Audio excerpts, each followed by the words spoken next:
Ladies and gentlemen, it is Wednesday, the 27th of August, and that means that it's time for a brand new episode of the Beyond the Mat podcast. I would like to welcome you to episode number 6. Man, these things are absolutely flying. 6 weeks of doing this already. Tuesday night is my favorite night every single week because I get to sit here and record the podcast. I get to answer the long form questions that you guys send in, and it genuinely is the best time of the week for me. As always, if you've got any questions, if you'd like to talk about the podcast more, then drop a comment wherever you are watching or listening, whether that be YouTube or Spotify, Amazon, even Apple. We are all over the place. Leave a comment, leave a nice 5-star review if you could. It really does help push the podcast more, so more and more people. It gets us up the rankings.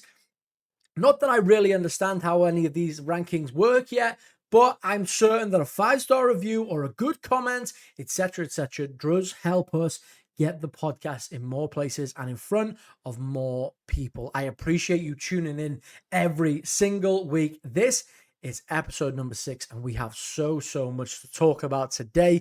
It has been an incredible week for me. We have got an incredible weekend coming up. That is with Clash in Paris coming up this weekend. But first, we have to go back 1 week. This week, I'm going to say it, and there is going to be people watching this. This has been the best week of my life. I can't lie to you, right? We're going to kick things off, not wrestling related, but we did get engaged, ladies and gentlemen. We did get engaged. I have proposed to my best friend, the most beautiful girl in the entire world, and I'm sat here on the internet saying that for her to come back and refer to on a regular basis.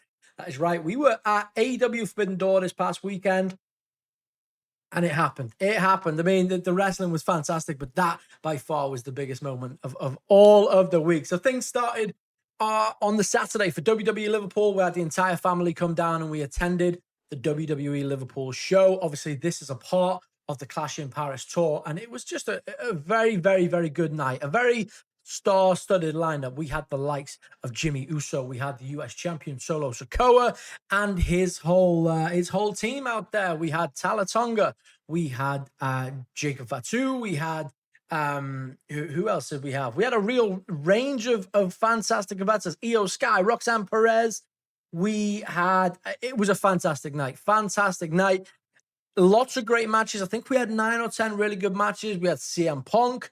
We had LA Knight. We had Penta. We had the entirety of the Judgment Day. And I absolutely cannot fault how good of a night that house show was. And house shows are a lot of fun because if you haven't been to a house show and you're looking and thinking, well, I'd prefer to go to one that's on Netflix or whatever, it being a Friday Night SmackDown or a Monday Night Raw, then honestly, take it from me, I feel that house shows are so worth it. They have so much more fun with it, and that's solely because there's not a camera on them. You know, we're having Penta, LA Knight, and CM Punk at the end of the night doing the Penta walk.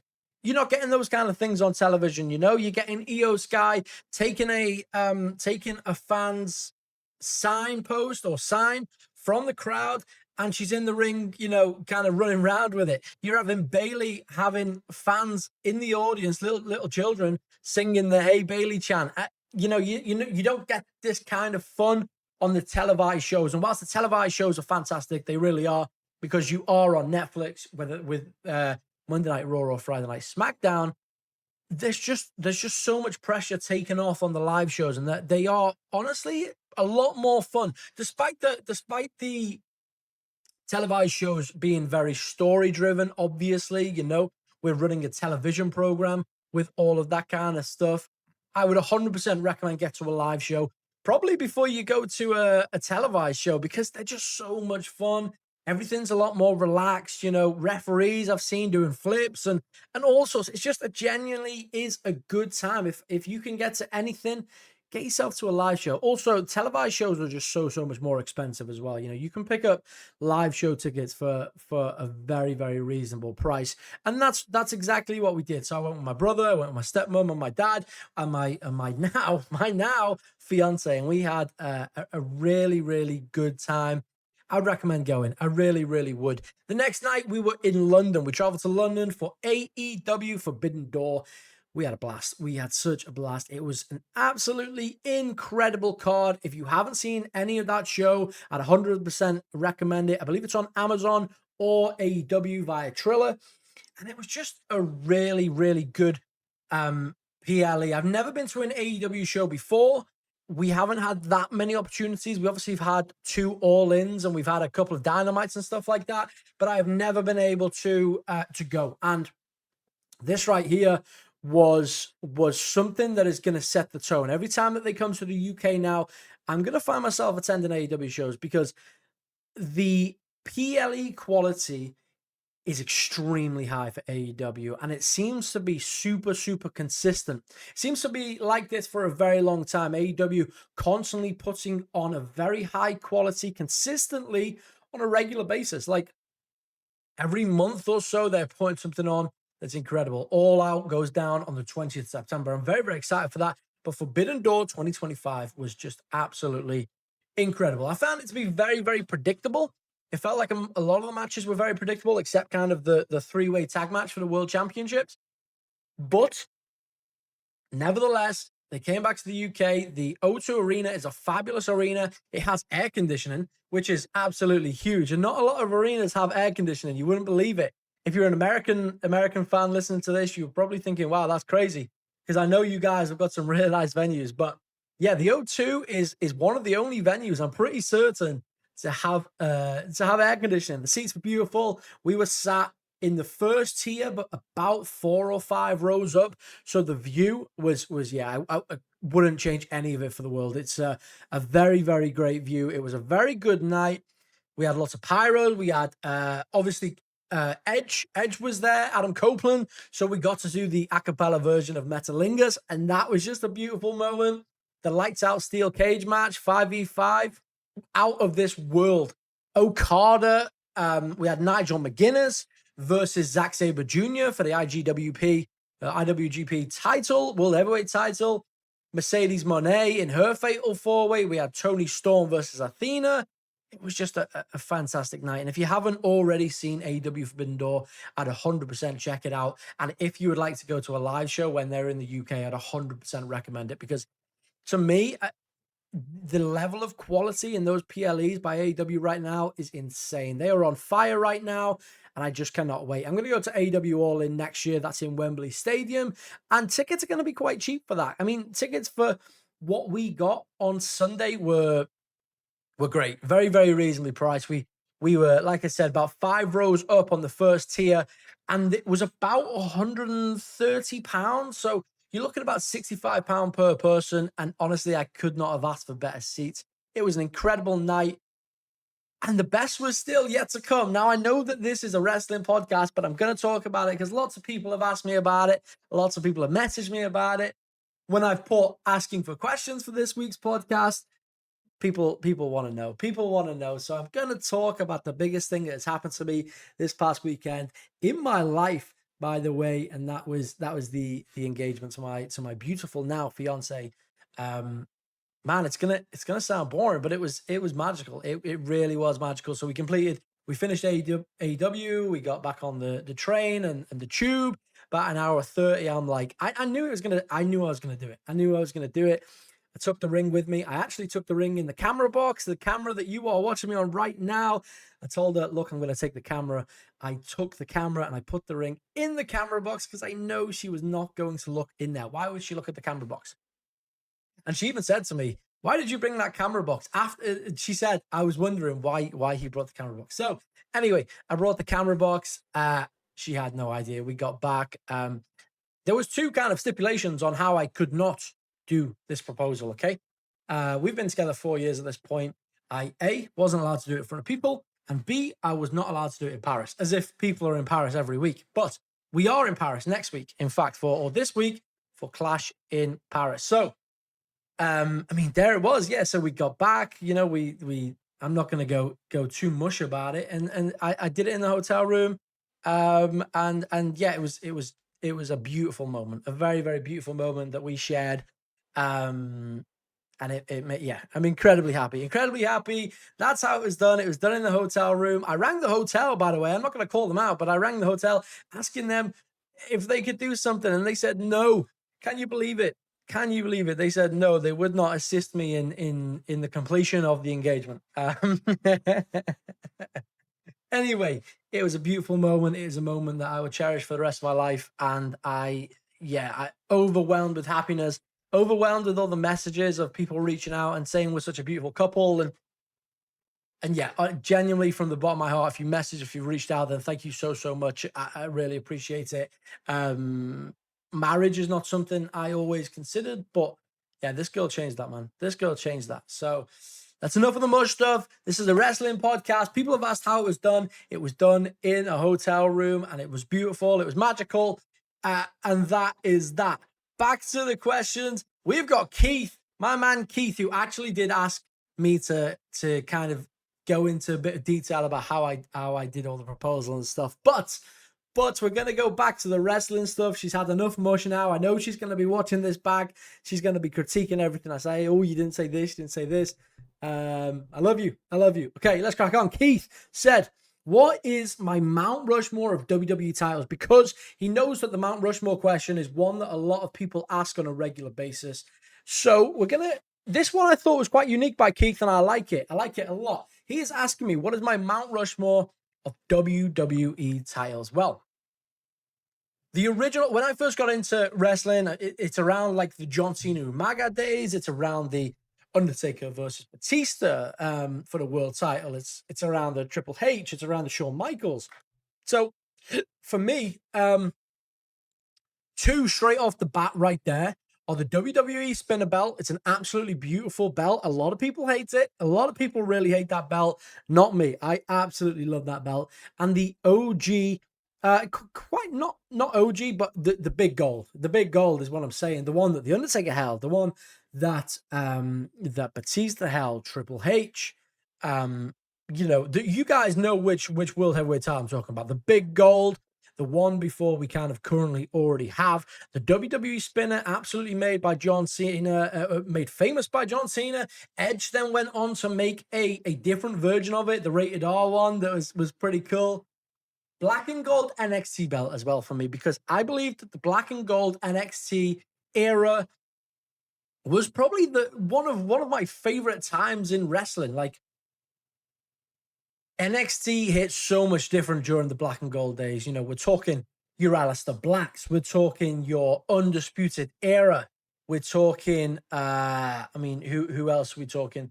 A lot of great names during that black and gold days. Your Tommaso Ciampas, your Johnny Garganos. Without a doubt, my favorite period of the NXT days was black and gold. Some of the matches, Andrade, Tommaso Ciampa and Johnny Gargano went on forever. Adam Cole, one of my favorite ever, to be fair. His style is just one that I've always been drawn to. Absolutely love it. One thing I forgot to mention before I went into that question, I didn't mean to really go into that question that quick, if I'm honest, is we've got Clash in Paris this weekend, and it is shaping up to what I think is a pretty fun card. A lot of people saying that they dislike the card or they're not doing enough for the card. Joe, I think it's good if we go into a little bit of predictions around Clash in Paris. I am going to be in attendance for Clash in Paris.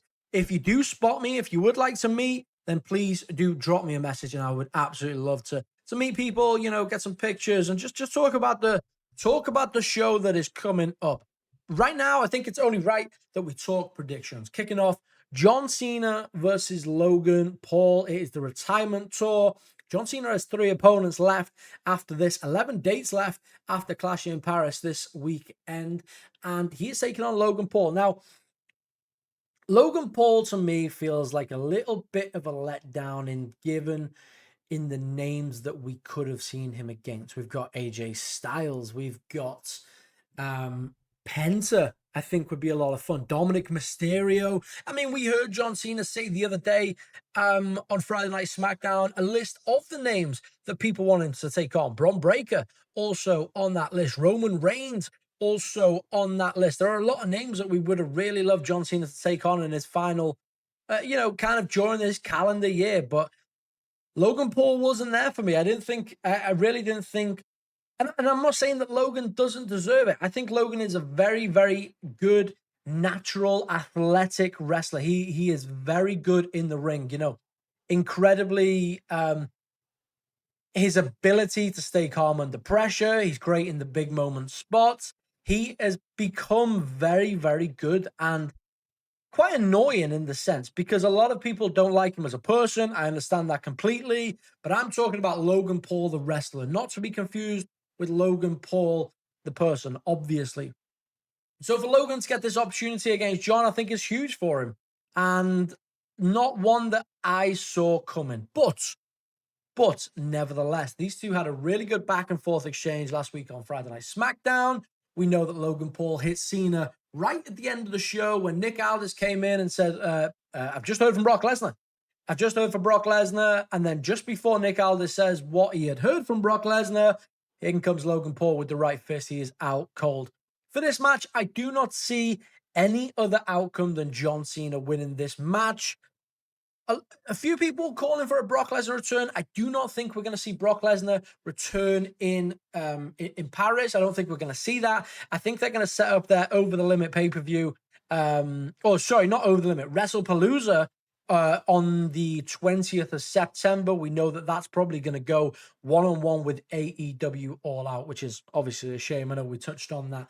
But I can't see Cena losing. I cannot see Cena losing this match. Whilst Logan Paul is all of those great things that I said he is, I just think he is going to have a great match with Cena. I think it's going to be a good match because with Cena at the helm, controlling the match, and Logan with that, athletic,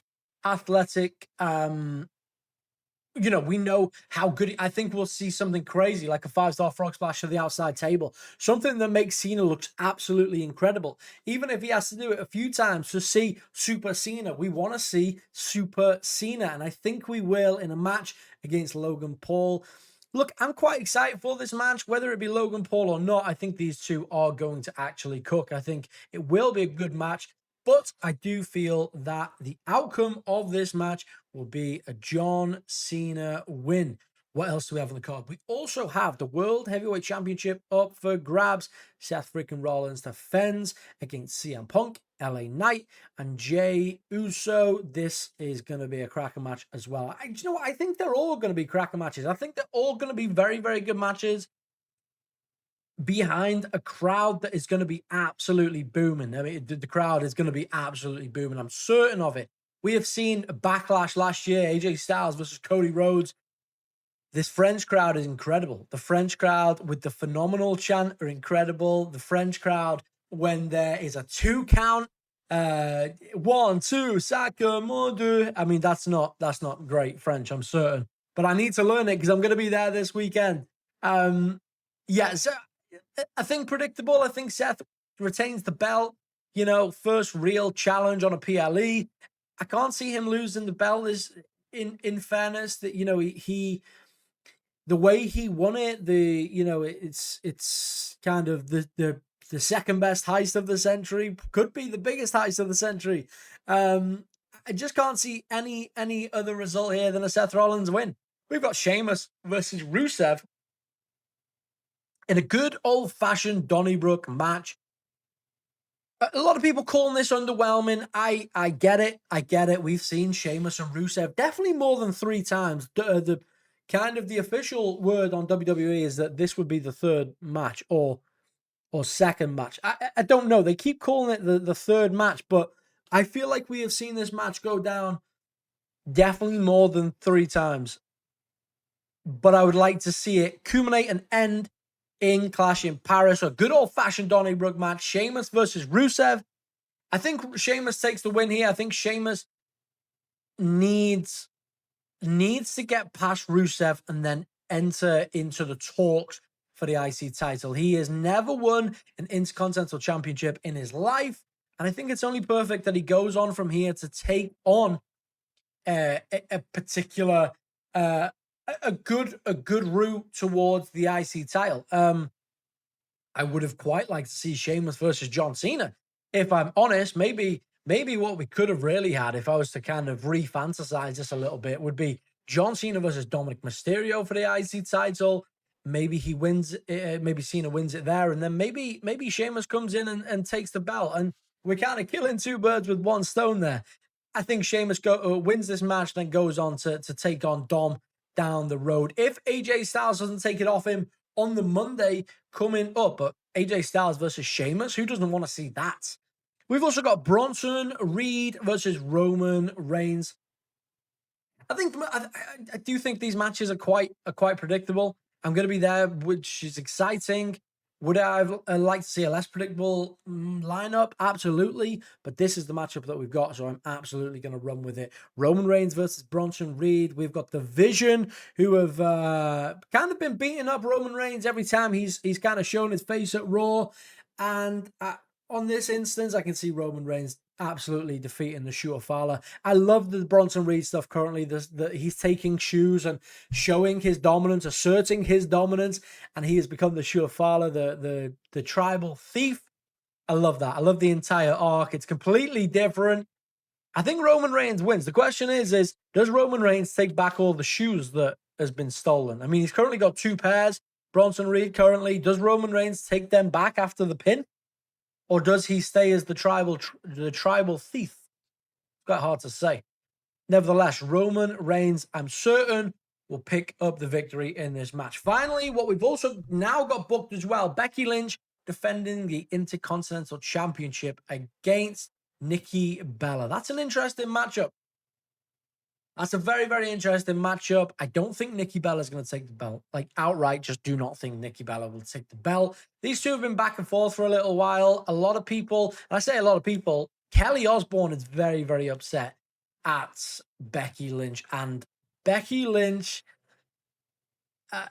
was, you know, she probably deserved to be upset a little bit about. So this past weekend in Birmingham, she was talking about Ozzy and how, you know, to be fair to Ozzy, at least he moved to LA so that he didn't stay in Birmingham, and something around, I can't really remember the exact phrase off my head, but if something, obviously some comments around Ozzy passing, and, you know, she would too if she lived in Birmingham and all that kind of stuff. Kelly Osbourne coming out, she's not happy with that.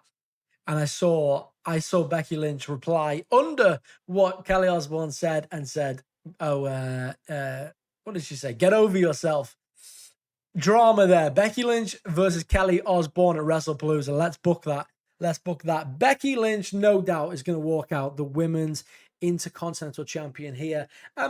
We also have Dominic Mysterio defending the IC title against AJ Styles the night after Monday Night Raw. I'm very excited for that match, but I would have loved to see it on the Clash in Paris card. Do I think this current card is going to stay at 5? I think we could be adding some more matches, in all honesty. I think we could get Randy Orton versus Drew McIntyre. We could quite possibly get Cody Rhodes versus Drew McIntyre. I just feel that we can have 1 or 2 matches on this card. I really could. I really, really do believe that. I think it's going to be a great card, though, and I'm very, very excited to be there. If you do spot me, please do come and say hi. It would be great to meet as many people as possible. We've had that at the shows we've been at this past week. AEW Forbidden Door, lots of people coming up to me and saying hi, and it's such a great feeling. Same as WWE Liverpool as well. A few people popping up and just saying hi. It's really, really cool. It's really, really, really a surreal moment when people say hi to me because they recognize me from videos. They say, I've seen your videos. It's the coolest thing in the world. It really, really is. Very excited for Clash in Paris. Very excited for the Monday Night Raw that follows on. We're going to be traveling out this Saturday. We have got everything booked. We're ready to go. And yeah, excited to go on holiday. Very excited to go on holiday. We're also going to be doing Disneyland Paris as well. That's going to be very fun. Me and my fiance. Yeah, it's going to be great. It's going to be a really, really good time. We are very, very much looking forward to it. Let's roll back to the question, shall we? We have got here, Hannah is asking, do you like Becky Lynch's new theme? So when I first heard it, when she debuted it at SummerSlam, I was like, really? What are we, really? We're losing this song? Like, her previous song was very, very good. It was very recognizable. People love it. People popped for it. And at first, I really did not like this song. And I think that's solely because I really liked the other song is the issue. And Therefore, it left that kind of that thought in my head that no, I don't like it. And I think that was just because of the previous song. When she came out in Dublin, last week for Friday Night SmackDown, there really should have been a huge pop for Becky Lynch. But because it was her new theme, I don't think people knew who it was until they saw her standing on the entry. So I think that's what the issue was with this, is that they debuted the song, no one knew it, everyone hated it straight away because they weren't familiar with it. And then this past week in her hometown of Dublin, Ireland, where the crowd should have been absolutely going berserk for Becky Lynch, a hometown hero, they didn't, because they didn't know it was until she was stood on the entry. I thought that was quite funny. But I can't lie to you, the theme is now, it has grown on me. It really has grown on me. I think when you actually listen to the lyrics, they are quite enjoyable. They're well put together, and it actually sounds quite good. I'm going to read the lyrics for a minute. So she's got the man has come around as kind of the words hit, the song hits. The sleepless nights, the desperate calls, the empty road. I'm spitting blood. I'm staring down a broken nose. I'm sick to death of standing in the bitter cold. They'll rue the day they let me hit a new low, because I'm no one's shadow. And it also goes on to say about, there's also a reference to Seth in there as well, about burning it down. That's in the next verse. And I just think it's actually quite well written for a heel. I think it's a well-written song for a heel. If you listen to the entire song and you read the lyrics, they actually make sense to what she's going for, kind of the angle she's going for as this now heel Becky Lynch. By the way, I think Becky Lynch is really killing being a heel. She's getting under people's skin. She's beating people up after matches, and she's genuinely playing the heel role quite well. I think we're going to be getting a heel Bayley soon, and I'm very excited to see that again, but more so on her own and not around a faction. To answer Hannah's question, though, a great question, by the way, Hannah. Yes, I am actually starting to like Becky Lynch's theme. I'm actually really starting to enjoy Becky Lynch's theme a lot, actually. It's not her old song, but change is always necessary. And her old song wasn't very heel-like, if I'm honest. Like, she might bring that back when she does turn back to her face, but as it stands, I think it's a pretty good song. And I don't think she's going to need to change it for a little while, because I think she's going to be a heel for some time, if I'm honest. Mark Moran coming in with a couple of questions as well. Mark is asking, with the rumors that Chris Jericho might be returning to WWE, would you prefer a new gimmick or the AEW gimmick? I can't lie to you. I mean, whilst it was enjoyable to see all the learning tree stuff, and he was kind of the what was he, like the advisor, the expert, the veteran in a group of people who are kind of still developing. I liked it. Yeah, I definitely liked it. It was a new concept, I guess, and it was a little bit different. It was enjoyable. But if he was to come back to WWE, I'd really like to see a brand new gimmick, if I'm honest. Like, he is someone who has constantly reinvented himself, is Chris Jericho. And I think he's done it very, very well on a lot of times, if I'm honest. And I think it's just another opportunity for him to show how really good he is. If he comes back as a completely different gimmick once again, it just puts into perspective how good he is at this. You know, I think he's going to need a new gimmick. In order to align with the current WWE landscape, he is absolutely going to need a new gimmick, kind of a new role within the company. He's coming in as a severe veteran at this point. You know, he's been around forever, Chris Jericho, and I would absolutely love to see Chris Jericho back in a WWE ring. Rumor has it that his contract with AEW ends at the end of the year, December. So there could be some room there for him to return at a potential Royal Rumble, whether that's January or February. I'm not entirely sure on the date. We could see Chris Jericho return in a 2026 Royal Rumble. That would be incredible. I think that's the best time for him to do it. The timing of it is perfect. It's almost like it's been made up. But the fact that he could leave AEW and return on one of WWE's grandest stages on a night where we expect surprises anyway, for Y2J to turn up would be incredible. I would love to see him come back as a brand new gimmick, because it shows how good he is at reinventing himself on a consistent basis. So I hope that answers your question. I would love to see him. I would love to see him test new waters, do different things every single time. I've enjoyed a lot of Chris Jericho gimmicks. He also asked if I could put two wrestlers in a tag team, who would I pick? I'm not allowed to put the Usos, obviously, because we all want to see the Usos get back together. A little thought behind this. I think I would quite like to see Tiffany Stratton and Charlotte Flair. At first, with Charlotte Flair and Alexa Bliss, I'm like, what are we doing here? But as they've kind of gone on, they've really grown on me as a pairing. Like, they actually suit each other very, very well. And I get the same sense with Tiffany Stratton and Charlotte Flair. You know, they're very similar wrestlers. They're very similar in the ring. They're very similar appearance. Big talent, big drama.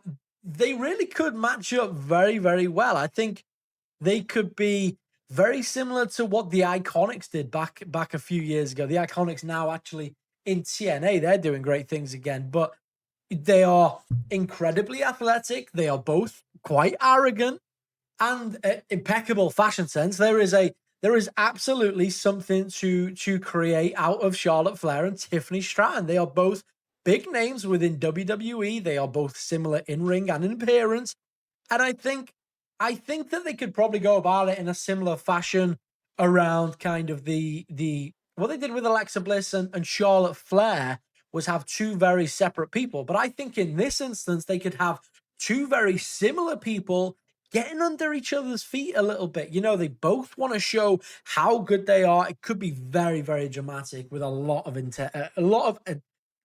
of tension because you know, who is the A side of the team? That's what I like. They're both superstars. They are both megastars. Tiffany Stratton and Charlotte Flair are now both up there. I mean, Charlotte Flair, you would say 14-time world champion, is definitely up there a lot more. But Tiffany Stratton, in terms of fan base and stuff, is absolutely up there. And I really do think that they could make a great pairing. They could have some great matches as well. You know, with the Kabuki Warriors, with Roxanne Perez and Raquel Rodriguez. I mean, we're quite low on women tag team at the minute, so it would be hard to say who they would look great against because honestly, that tag division still needs reviving. It really does. But I think that they could do well. And Charlotte Flair might advocate a little bit for that now as she's kind of closing in on the end of her career. She doesn't have too many years left, I would guess. Still, nevertheless, in fantastic shape, in fantastic in-ring shape as well. I think they could be quite a fun teaming, if I'm honest. Who is a superstar? This is Ethan's question, by the way. Ethan is asking, who is a superstar that deserves to be in the Hall of Fame? Who is a current superstar?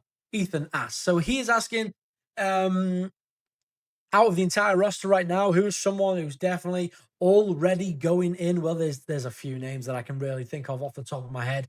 The Viper, Randy Orton. That man is a 14-time world champion. He has won absolutely everything. He is the legend killer. Randy Orton, man, he's been around forever. If there was somebody right now that they could say, we need to put them in the Hall of Fame right now, it is that man right there, the 14-time world champion, the Viper, Randy Orton. He's a 2-time Royal Rumble winner. That's tied for third. He's won it all. He's a Grand Slam champion, you know. He has got an incredible legacy, whether that is through tag teams like Legacy, Rated RKO, Evolution. The man has done it all in different eras of WWE in different roles as well. Like, he has absolutely done it all. As a face, as a heel, he is goddamn amazing. Randy Orton, one of the best, man. One of the absolute best. Another that comes to mind, without a doubt, is The Miz. He is a 2-time Grand Slam champion. He deserves his flowers, man. He's not doing much right now. He's kind of in the story with Carmelo Hayes. It's been a few years since we've seen him with a world title on his waist, and I really do feel that he needs another one before he kind of goes off in the sunset. He is an incredible athlete. He's an incredible wrestler, a very fantastic wrestler at that. He is someone that I think could go straight into the Hall of Fame. I think Natalya is going to end up going into the Hall of Fame as well. She has done a lot for the WWE. Whether you like her or not, she has done a lot for the WWE. She also does a lot with the younger talents as well. She has the heart. What's the heart?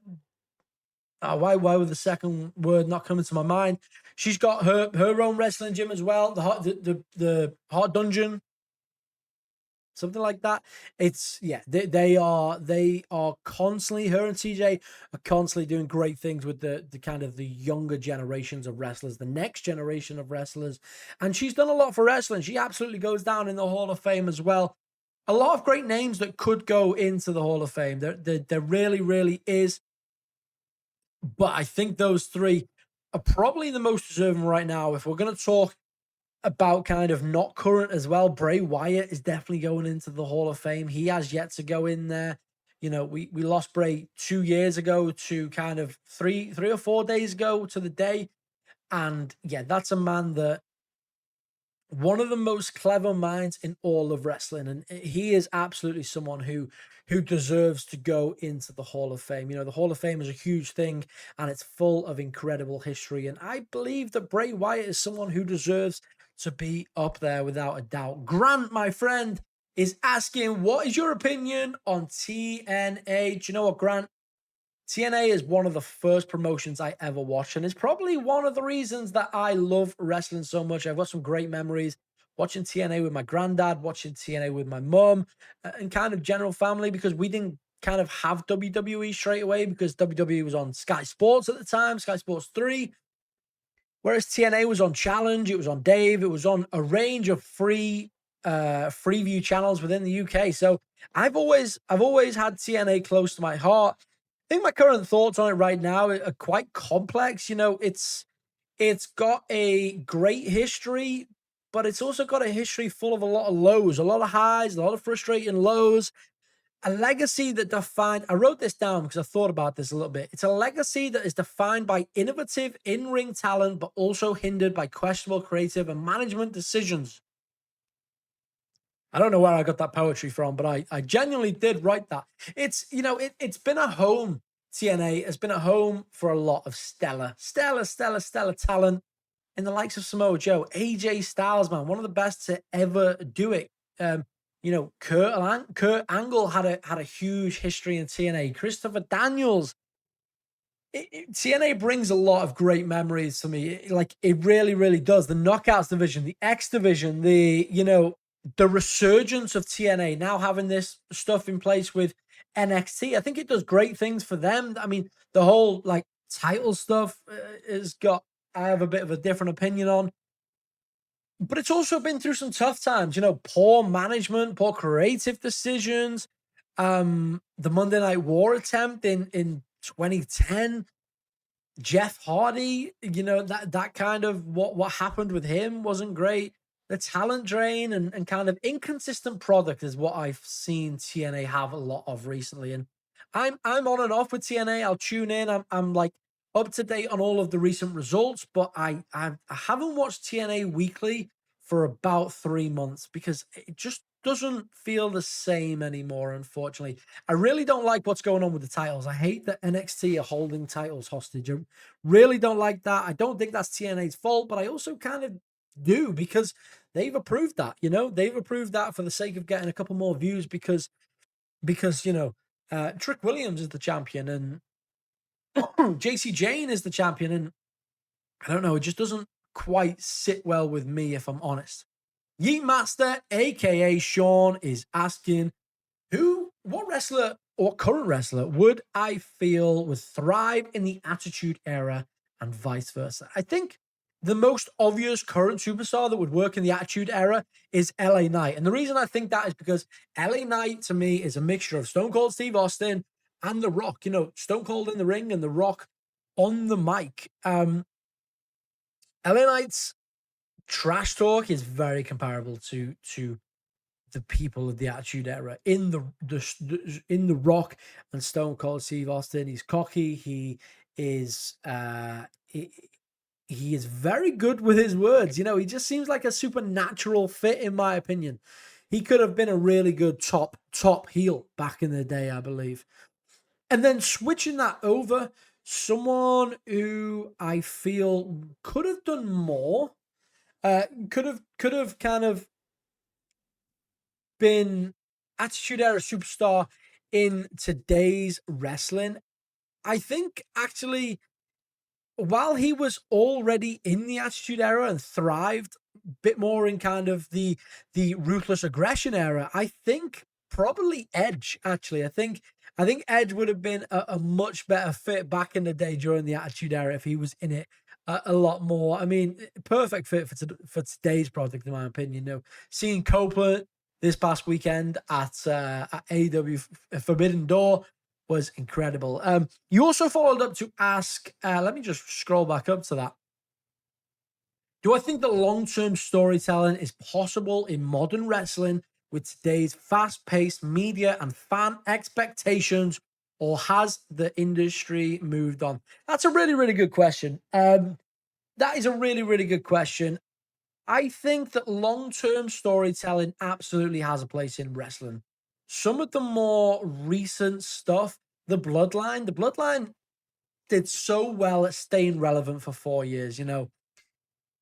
It had some great dynamics, some betrayals, some character evolution. We saw a lot of people grow and come out much better on the other side. You've also got Cody Rhodes finishing the story by winning the Undisputed title at WrestleMania 40.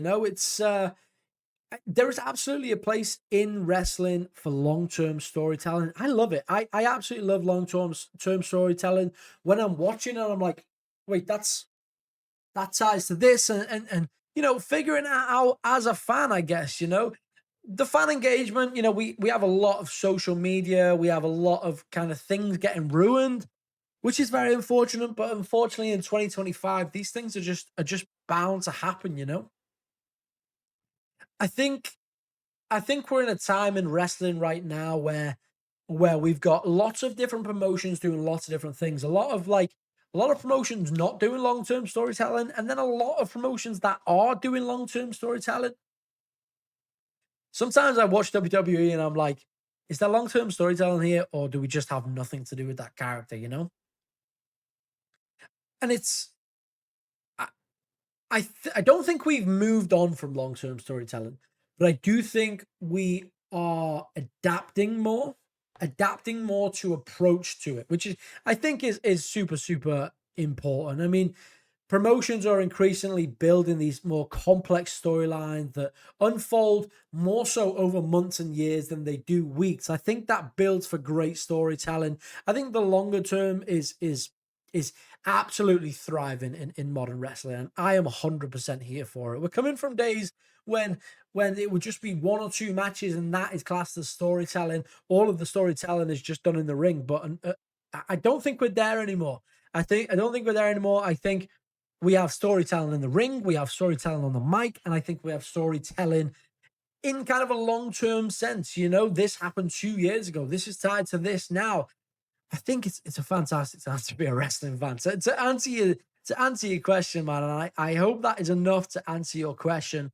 I want to make sure that I covered all. I think I do have one. Yee is asking, if you could be a wrestler, what would your name and nickname be? It's right here, baby. I think Joshi Wrestling is the perfect nickname. I absolutely love that name, Joshi Wrestling. It comes from being a huge fan of Johnny Gargano and listening to Johnny Wrestling.